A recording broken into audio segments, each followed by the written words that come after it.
Baik, kita nak ke laporan seterusnya. Ini cerita menarik daripada rakan saya, Nina Rozman, di mana setelah beberapa bulan sempadan Hong Kong dibuka semula dan banyak yang dapat beroperasi serta jalankan rutin mereka seperti biasa, namun masih diambang permulaan kepada pemulihan tersebut. Jadi, bagaimana sektor pelancongan Hong Kong memberi fokus kepada pemulihan serta memastikan kemampanan pada industri tersebut yang giat dilakukan ketika ini. Rakan setugas Nina Rozman yang kini berada di Hong Kong ada laporannya. Kita saksikan.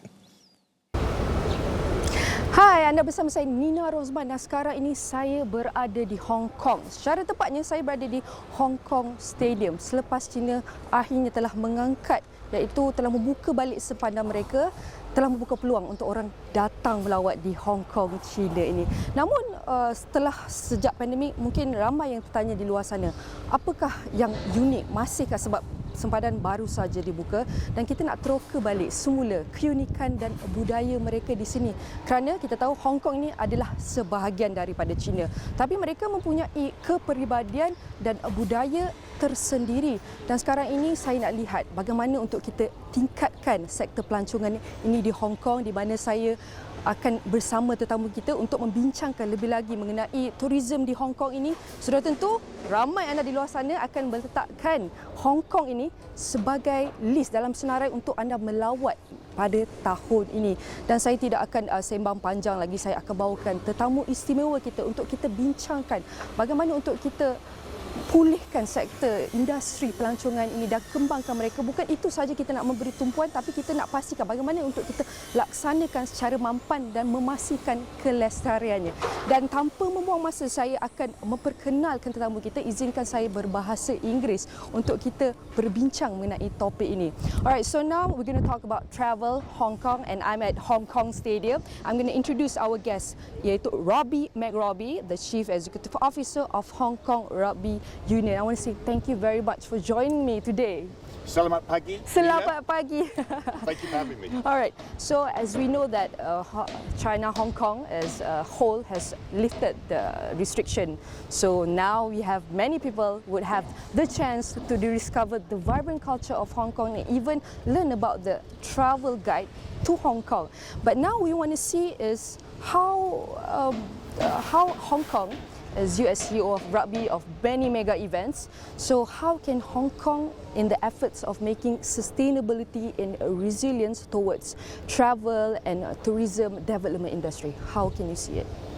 So first of all, we're obviously very excited that finally, after 3 very long years, all of the pandemic restrictions have been lifted and we are back to normality here in Hong Kong and across the region. For us, this then means an opportunity to get back to what we do best, which is putting on iconic international events. From a rugby perspective, we had our first Rugby Sevens after 3.5 years last November, and whilst it wasn't back to pre-pandemic levels, we had a very healthy crowd of 27,000 people, predominantly from Hong Kong. The overseas market wasn't back in November, but this time we're back full throttle. We're expecting to have a lot more overseas visitors join us, and I think when you see the number of events that Hong Kong is offering the tourism sector this month, it's quite remarkable. We've had Art Basel, which is going on at the moment. We've got international cricket. We've got international golf. We've got 2. There's a lot of events this year. It's incredible. 2 pop music festivals next week, and the Rugby Sevens. So we're definitely back with a bang.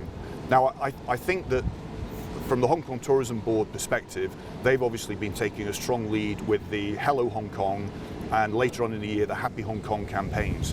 So what we're trying to do is get the message out there that first of all, we're open for business. We want people to come back to Hong Kong. We want them to have that opportunity to experience the vibrant nightlife, the wonderful restaurants, the shopping, all of those things that made Hong Kong so popular pre-pandemic is all still here.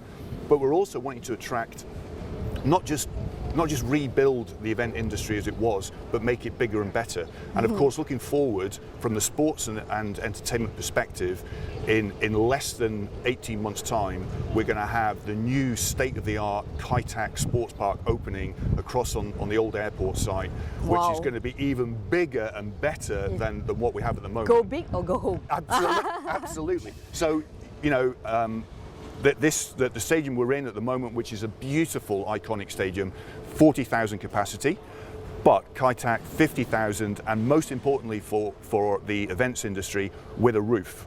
Because at the moment in Hong Kong, we are a little bit restricted in terms of what we can do during the summer because of the weather, but a roof is a complete game changer. So when there's a will, there's always a way. Absolutely. So we are so excited about the possibilities that Kaitak throws up. And I think from sports and entertainment, the event industry, we are really looking forward with a high degree of optimism, working together with the tourism board over the coming months, and particularly around the Hello Hong Kong and the Happy Hong Kong campaigns. I can see that Hong Kong is going full blast with mega events this year. Absolutely, Nina. So how can the tourism industry can support local community, entrepreneurs, build new tourism marketplace, and even modernize cities' tax system? So I think one of the things that we've learned over the last 3 years is actually the tourism industry and the impact on the local community is a lot more than just hotels and restaurants and taxi drivers. The whole infrastructure behind, whether it be the MICE industry or the events industry, there are so many local industries and a lot of small local industries, businesses that are tied up with the events industry. So if we look about the stadium today, you can see the construction, you can hear a little bit the construction that's going on. So all of the stuff that's being built here are by local Hong Kong businesses and tradespeople.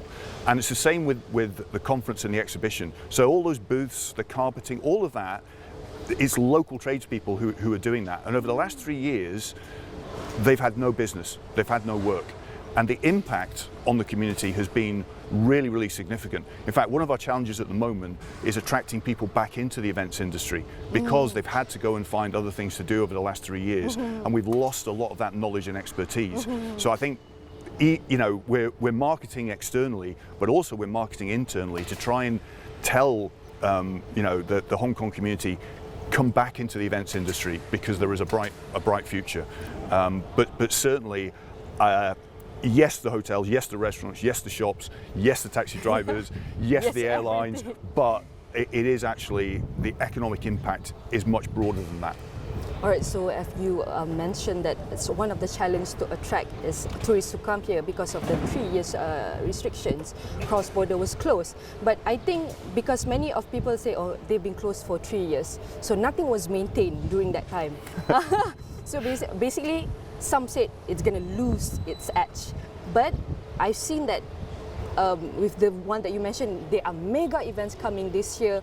So I want to see how can, as COVID-19 has taught us that things have changed rapidly. We have to adapt to technology. So now we have to change our routine, but in terms of working and even all the policy system have to change. So how about the industry system? Do you think still need to be upgraded so it can benefit all, even the community, the business, where tourists have more rewarding experience, where even we can give job opportunities in the tourism industry, and also we can also increase all the tourism places, exposure and everything. How do you see can we reach these goals? I think we are starting to see that. I think one of the if you like, the impacts of the pandemic has been, it was a catalyst. It was a watershed for lots of businesses and the event sector and the sports sector and the entertainment sector. Lots of things that we were thinking of doing and was planning to do over a 5 or a 10 year period, whether that be embracing new technology, going to e-ticketing, changing the way that we worked. All of these things were, you know, it wasn't rocket science. We knew that it was going to happen, but everybody was sort of taking their time and gradually doing it. What suddenly happened in that condensed 3 year period during the pandemic was all of a sudden we had to change the way that we worked in order to survive. And I think that what we've seen is, for those of us who've been lucky enough to come out of the pandemic, We are leaner, meaner, stronger, more fit for purpose. We've embraced new technology. Unfortunately, not everybody has got through it, but for those who have, I think we are ready to embrace the future, and we're in a much better situation. It's been a painful process because, as I say, it's been condensed into a very short period of time. But I think that's what the pandemic has done. It's been a catalyst for change. And we have to be aggressive on development and recovery. We cannot wait. 3 years already lost. We are doing it now, tomorrow, and every minute counts. So I think this is a great point, Nina. I mean, I think lots of organisations like ourselves, we were lucky. We went into the pandemic with money in the bank, so we'd built up reserves. We'd had a lot of I'm from Scotland. We had a lot of very canny Scotsmen involved as our finance directors over the years, and they had made sure that we had a cushion of money for a rainy day. Obviously, the pandemic was not just rain, it was absolute torrential downpour. But thanks to that reserve, we got through. But you can't rely on that money forever. And so to your point, absolutely, we can't delay anymore. We've got through it, the reserves have helped us get through it. Now we have to absolutely get it right, make sure that we are fresh set, ready for the future.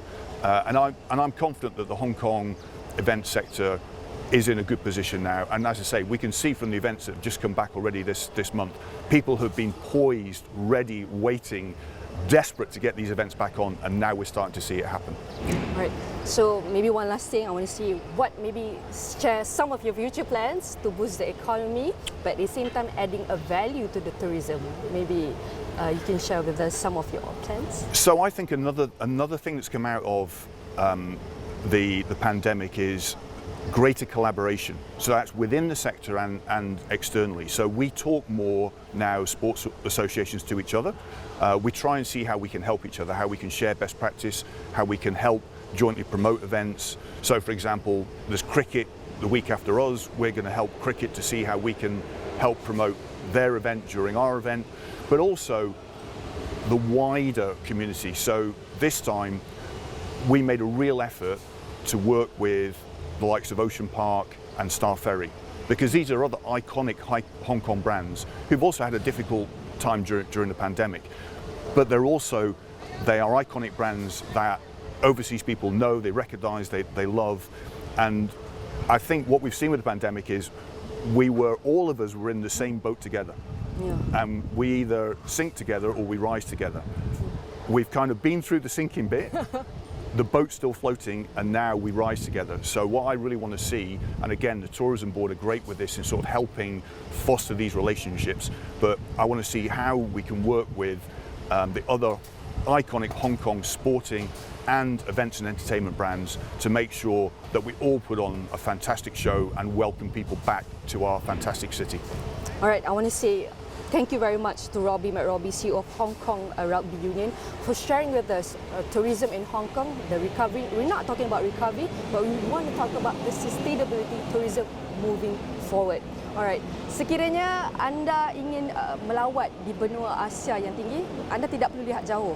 Hong Kong ada, di mana anda boleh menikmati iaitu kepelbagaian, orang ramai dan juga culture-nya, heritage-nya. Namun masih banyak usaha perlu ditingkatkan untuk kita memulihkan dan kembangkan lagi sektor industri pelancongan ini, dan kita akan terus mempergiatkan usaha untuk kita usaha bukan untuk jangka pendek saja tapi untuk jangka panjang agar kita dapat pacu pertumbuhan ekonomi negara. Sekian sahaja laporan daripada saya, Nina Rozman, untuk Astro AWANI.